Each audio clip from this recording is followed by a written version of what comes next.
एक appropriate industry partner को चिन्हित किया जाएगा।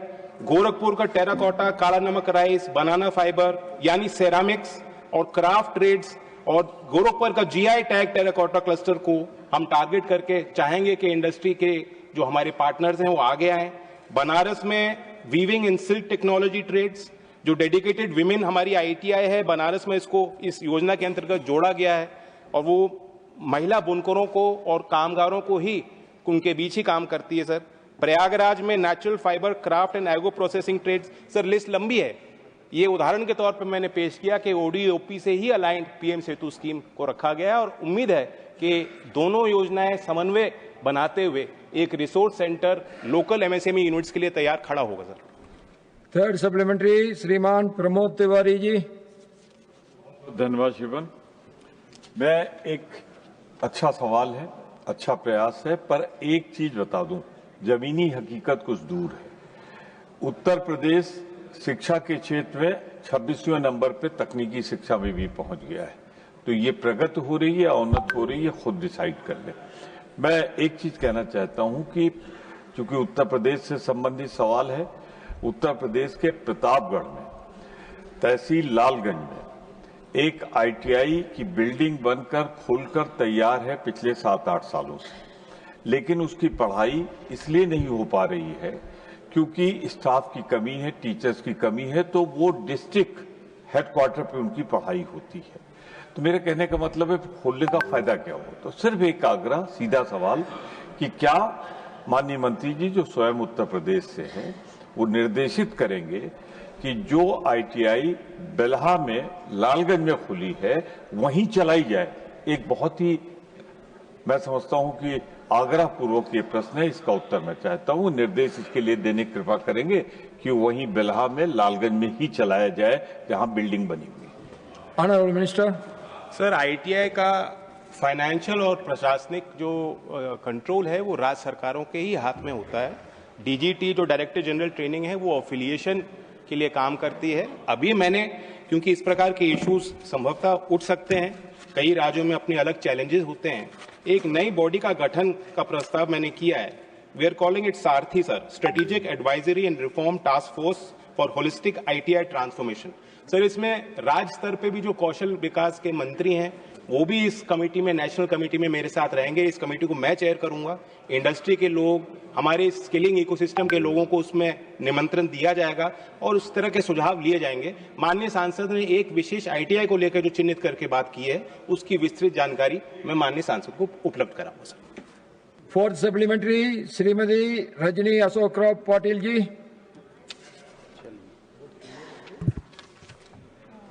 सर,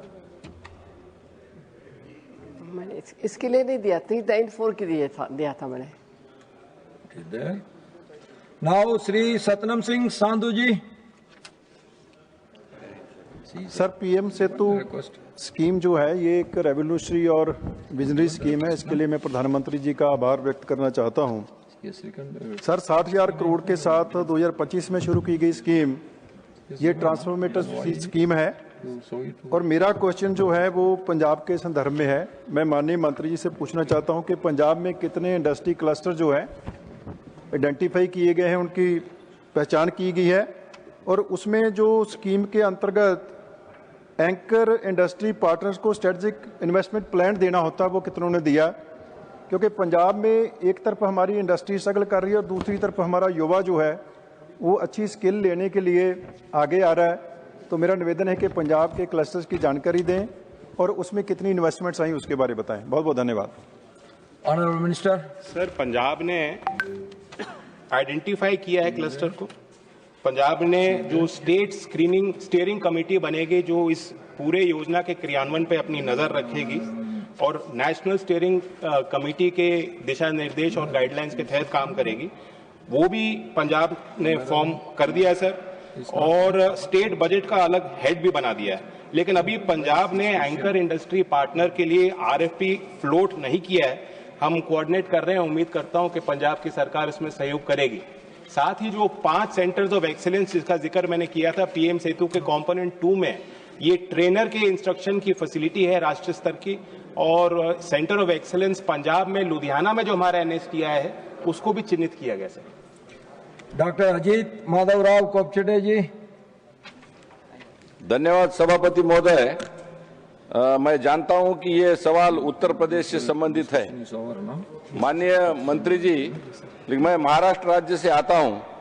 महाराष्ट्र राज्य के लिए पीएम सेतु योजना की क्या स्थिति है?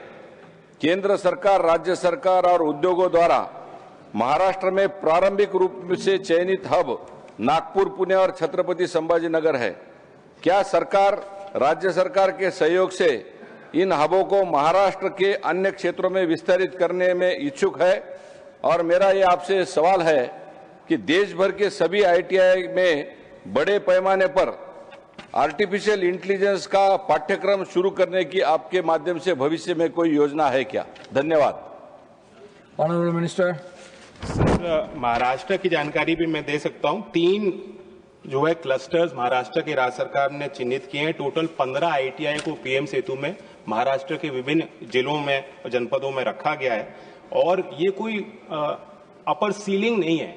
अभी लगभग हमें 1000 आईटीआई को कवर करना है, तो जो भी राज्य सरकार की तरफ से यदि और भी क्लस्टर चिन्हित किए जाएंगे, हम उनमें भी ये सुविधा दे सकते हैं। एआई के न्यू एज कोर्सेज आईटीआईज में काफी अच्छे पॉपुलर हैं sir. Programming, AI programming assistant का कोर्स हमने जो है CITS craftsman instructor training scheme का कोर्स NSTIs में भी चला है और एआई प्रोग्रामिंग असिस्टेंट का कोर्स काफी पॉपुलर है। Basics of cyber security, basics of generative AI, basics of IT skills, introduction to AI, इस तरह के शॉर्ट टर्म कोर्सेज भी हम ITI के संस्थानों में चला रहे हैं sir. Now question number 394, doctor Ashok Kumar Mittal ji. Question number 394 sir. Honourable minister.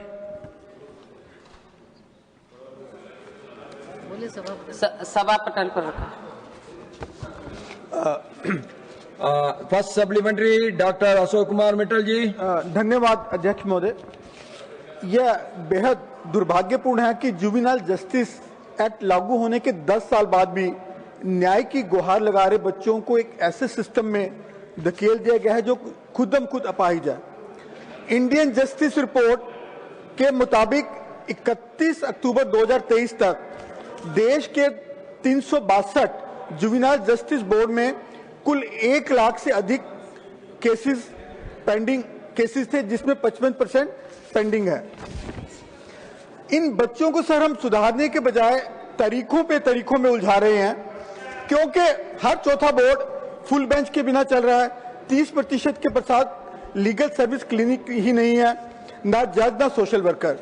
तो मैं माननीय मंत्री जी से जानना चाहूंगा कि जब बुनियादी ढांचा ही निरादर है, तो मिशन वत्सल्य के तहत सरकार विशेषज्ञों की सिफारिशों को मानते हुए पेंडेंसी को ट्रैक में लाने के लिए और पारदर्शिता लाने के लिए क्या तुरंत एक national juvenile justice data grid स्थापित करेगी? Mittal ji, only 2 minutes more, जो allow the minister to answer. पूरा करेगी। Honourable minister. 2-3 पेज पढ़ देना।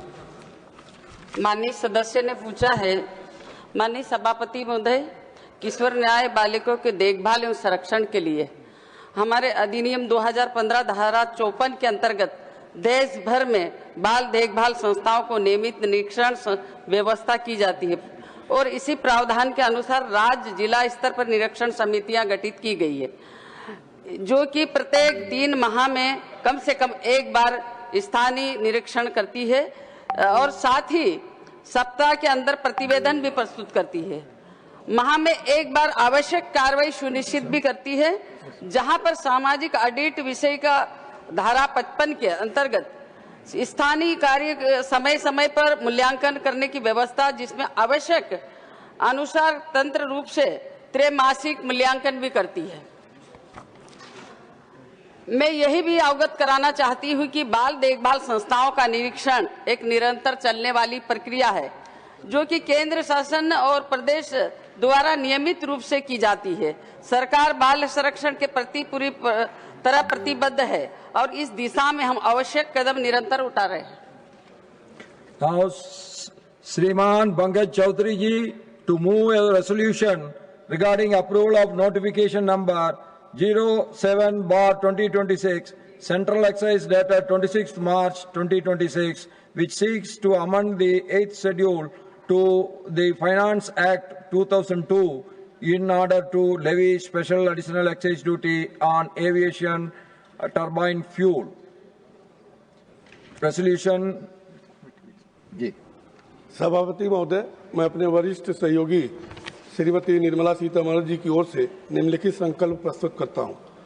वित्त अधिनियम 2002 की धारा 147 के साथ पठित केंद्रीय उत्पाद शुल्क अधिनियम 1944 की धारा 3 खा के अनुसरण में यह सभा इत्तदार अधिसूचना संख्या 7/226 2026 केंद्रीय उत्पाद शुल्क 26 मार्च 2026 का अनुमोदन करती है, जो विमान टरबाइन ईंधन ATF HS 2710 पर विशेष अतिरिक्त उत्पाद शुल्क लगाए जाने और ATF पर 50 रुपये प्रति लीटर की दर विहित करने के प्रायोजन से वित्त अधिनियम 2002 की 8वीं अनुसूची का संशोधन करती है। The resolution moved. I shall put the statutory resolution moved by the minister to vote